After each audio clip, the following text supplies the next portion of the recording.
GB classroom and music চ্যানেলের পক্ষ থেকে মাধ্যমিক শিক্ষার্থীদের জন্য ক্লাস 10 এর ছাত্রছাত্রীদের জন্য নতুন একটি অধ্যায় শুরু করতে চলেছি।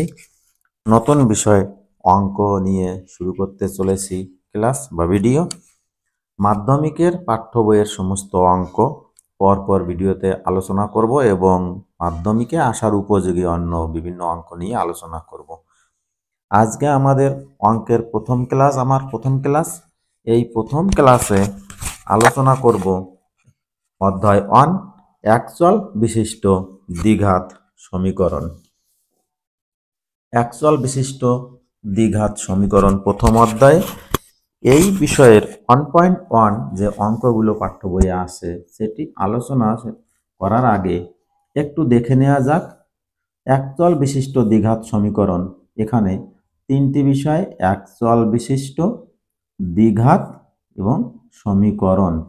এই তিনটি বিষয়। তাহলে প্রথমেই আছে একচল বিশিষ্ট। এমন ব্যাপারটা একটু দেখি। আমরা যদি দেখি 2, 5, 7, 10, 15 ইত্যাদি বা 100।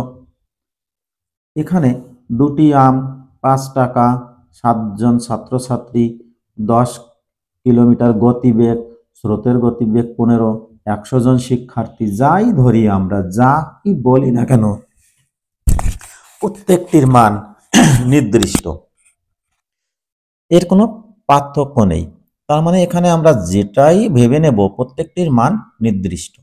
কিন্তু এমন হতে পারে, আমরা নবম শ্রেণী পর্যন্ত অঙ্কগুলো যখন করেছি, অনেক সময় আমরা কিছু অজ্ঞাত রাশিকে ধরে নিয়েছি এক্স। যেমন মনে করি মোট টাকার পরিমাণ এক্স, স্রোতের গতিবেগ ধরি এক্স, বিভিন্নভাবে। তাহলে সেখানে এক্স আমরা যদি দেখি, তাহলে এই এক্স এর মান কি হতে পারে? যা কিছু হতে পারে। যদি দেখি এক্স সমান সমান 1 টাকা, এক্স সমান সমান 5 টাকা, এক্স সমান সমান 100 জন শিক্ষার্থী, এক্স সমান সমান 10টি পেন ইত্যাদি, যা কিছু হতে পারে। এক্স এর মান কোনো নির্দিষ্ট নয়, পরিবর্তনশীল। এক এক সময় এক এক রকম, বা আমরা যেটা ধরে নিচ্ছি এক এক সময় এক এক রকম হতে পারে। মানে এখানে এক্স এর মান কোনো পরিবর্তনশীল, কোনো নির্দিষ্ট থাকছে না।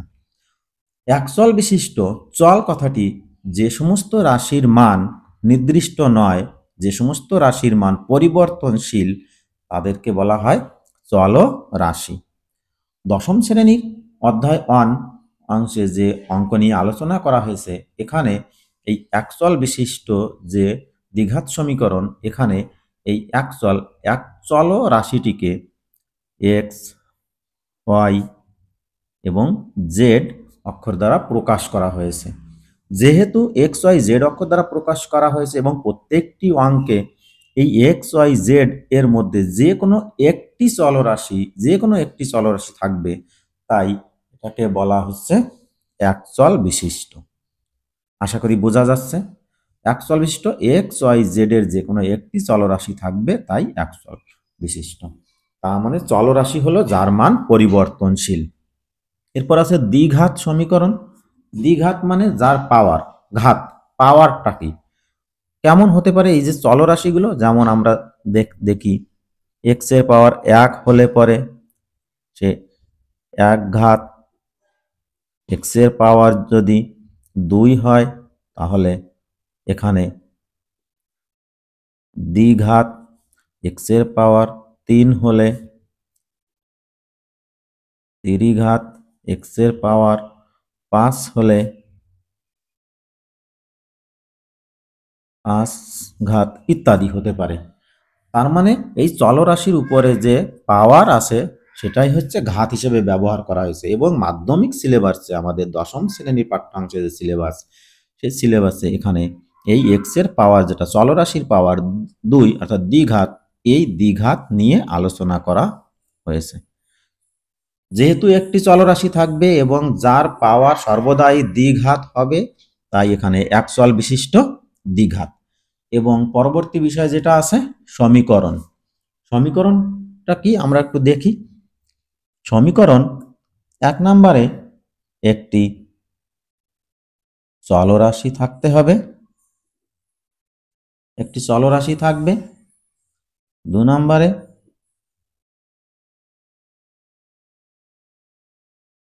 নির্দিষ্ট একটি সংখ্যা থাকতে হবে। 3 নম্বরে একটি সমান চিহ্ন বা ইকুয়াল চিহ্ন থাকতে হবে। এই 3টি বিষয় যদি থাকে তখন তাদেরকে আমরা বলবো সমীকরণ।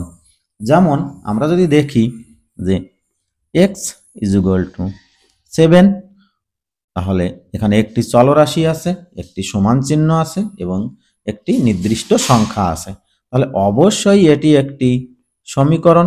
আমরা যদি দেখি y = 5, এখানেও একটি চলরাশি আছে, একটি সমান চিহ্ন এবং একটি নির্দিষ্ট সংখ্যা আছে, তাহলে এটি আমাদের একটি সমীকরণ।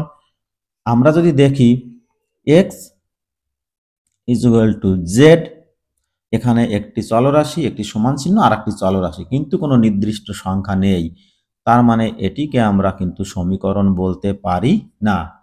আমরা যদি দেখি 5 = 5, এখানে দুটি নির্দিষ্ট সংখ্যা আছে, একটি সমান চিহ্ন কিন্তু কোনো চলরাশি নেই, এটাকেও সমীকরণ আমরা বলতে পারি না। আমরা যদি দেখি 2x, এখানে একটি নির্দিষ্ট সংখ্যা আছে, একটি চলরাশি আছে, কোনো সমান চিহ্ন নেই, এটাকেও কিন্তু আমরা সমীকরণ বলতে পারি না। তার মানে সমীকরণ বলতে হলে আমাদের সমীকরণ তখনই হবে একটি চলরাশি থাকবে, একটি নির্দিষ্ট সংখ্যা থাকবে এবং একটি সমান চিহ্ন থাকবে। আশা করি বোঝা যাচ্ছে। এবার এই যে সমীকরণ, এই সমীকরণের একটি সাধারণ রূপ আছে, আমরা একটু দেখি। ax² plus bx plus c = 0, এই যে সমীকরণের একটি সাধারণ রূপ, এবং এই সাধারণ রূপের ক্ষেত্রে এখানে a, b, c এরা প্রত্যেকেই বাস্তব সংখ্যা, এবং এই সমীকরণের ক্ষেত্রে a ≠ 0, এর মান কখনোই 0 হতে পারে না। কেন? যেহেতু আমরা একচল বিশিষ্ট দ্বিঘাত সমীকরণ, যদি এখানে এর মানটি 0 হয় তাহলে ax² পুরা মানটি 0 হবে, তখন কিন্তু আর দ্বিঘাত থাকছে না, তখন কেমন হচ্ছে bx প্লাস c = 0, একঘাত সমীকরণ হয়ে যাচ্ছে। তার মানে এখানে তখন কিন্তু দ্বিঘাত সমীকরণ থাকছে না, তাই আমরা এখানে এর মানটি কখনোই 0 করতে পারবো না, 0 হবে না। এবার এই সমীকরণের ক্ষেত্রে আমরা একটু দেখি সমীকরণের ক্ষেত্রে কেমন ব্যাপারটা। এখানে এই সমীকরণের ক্ষেত্রে x² এর সহগ a এবং x1 এর সহগ x1 এর সহগ b এবং x0 এর সহগ c। কেমন? x1 মানে x, x² মানে x² এবং x0 মানে x1, x0 মানে 1, অর্থাৎ এর সহগ c। তার মানে আমরা জানি কোনো সংখ্যার পাওয়ার 0 মানে সে সমান 1 হয়, তার মানে x0 সমান 1, অতএব এর সঙ্গে x0 1 মানে c এর সঙ্গে 1 মানে c, তাই এটা সাধারণ। ঠিক এই রূপ থেকে আমরা এই সমীকরণটিকে একটি অন্যরকম ভাবে কল্পনা করে নিতে পারি, একটি সাধারণভাবে কল্পনা করতে পারি। কেমন? ax² plus bx1 plus cx0 = 0। ঠিক এইরকম ভাবে আমরা একটা কল্পনা করে নিতে পারি, এবং আমাদের অবশ্যই এটা মাথায় রাখতে হবে, মনে রাখতে হবে অঙ্কগুলো করার ক্ষেত্রে, তাহলে আমরা সহজেই অঙ্কগুলো করতে পারবো। তাহলে আমরা একচল বিশিষ্ট দ্বিঘাত সমীকরণ আমরা একটু দেখে নিলাম। এবার পাঠ্য বইয়ে যে 1.1 এর যে অঙ্কগুলো আছে আমরা একটু দেখি। বসে দেখি 1.1 এক দাগে যে অঙ্কগুলো আছে, নিচের বহুপদী সংখ্যামালার মধ্যে কোনটি বা কোনগুলি দ্বিঘাত বহুপদী সংখ্যামালা বুঝে লিখি।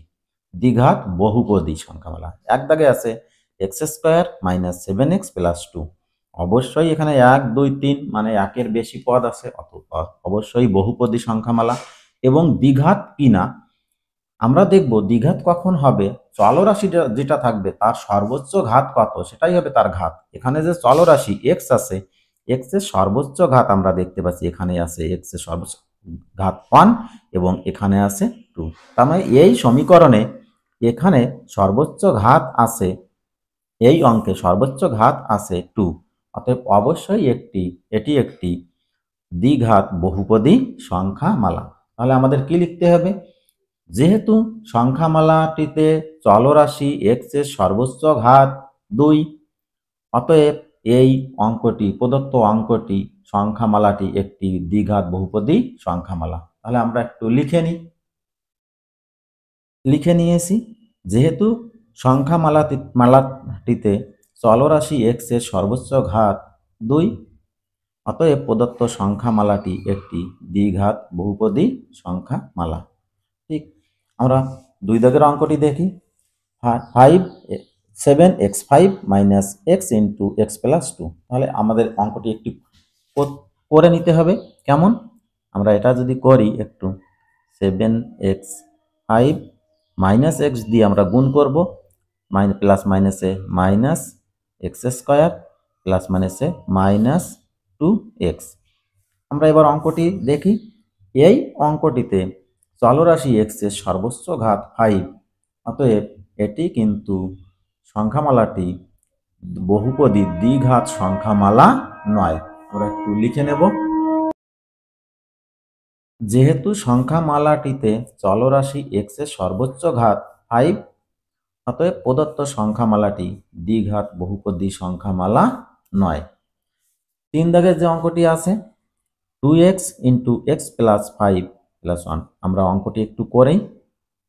2x দ্বারা গুণ করতে হবে, 2x স্কোয়ার প্লাস প্লাসে প্লাস 5 দুগুণে 10x প্লাস 1।